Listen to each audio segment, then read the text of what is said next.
ചുമ്മാ തോക്കിനകത്ത് ഉണ്ടോ അറച്ച് ഇങ്ങനെ തൂക്കിയിട്ടുണ്ട് നടന്നിട്ട് കാര്യമില്ല. ഇടയ്ക്കിടയ്ക്ക് അതെടുത്ത് വെടിപൊട്ടിക്കാൻ കൂടെ പഠിക്കണം. ഇല്ലെങ്കിൽ ആൺപിള്ളേർ അതിന് അവകാശവാദം ഉന്നയിച്ച് വരും. അതെടുക്കാൻ ആൺപിള്ളേർ വരും. പക്ഷെ ഒരു മാർക്കറ്റിംഗ് സൈഡിലൂടെ നോക്കുമ്പോൾ കേരള ബ്ലാസ്റ്റേഴ്സിന്റെ മാനേജ്മെന്റ് പോക്കറ്റിൽ ചില്ലറ തടയുന്ന ഒരു പരിപാടിയാണ്.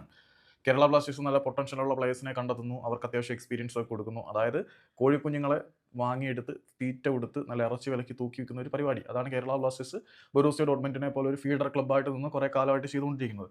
അങ്ങനെ നമ്മൾ ഐ ലീഗിൽ നിന്നും കണ്ടെത്തിക്കൊണ്ടുവന്ന നമ്മുടെ സൂപ്പർ താരമായ ബികാഷ് സിംഗ് സകോൽഷം ലോൺ അടിസ്ഥാനത്തിൽ മുഹമ്മദ് അൻസിലേക്ക് വിട്ടു. മുഹമ്മദ് അൻസിൽ വളരെ മികച്ച പ്രകടനം ബികാഷ് സിംഗ് കാഴ്ചവെച്ചിട്ടുണ്ട്. അത്യാവശ്യം നല്ല പെർഫോമൻസ് കേരള ബ്ലാസ്റ്റേഴ്സിന് വേണ്ടി കാഴ്ചവെച്ച ഐ ലീഗിൽ ഒരു അത്ഭുത ഗോളൊക്കെ നേടിയിട്ടുള്ള സൂപ്പർ താരമാണ് ഈ ബികാഷ് സിംഗ് സകോൽഷം. ആ ഒരു താരത്തിന് വേണ്ടിയിട്ടും ഇന്ത്യൻ സൂപ്പർ ലീഗിലെ വമ്പൻ ക്ലബ്ബുകളുടെ കണ്ണുകൾ അയാളുടെ മേൽ കഴുകനെ പോലെ ഇപ്പോൾ വട്ടമിട്ട് വറക്കുകയാണ് എന്നാണ് അറിയേണ്ടത്.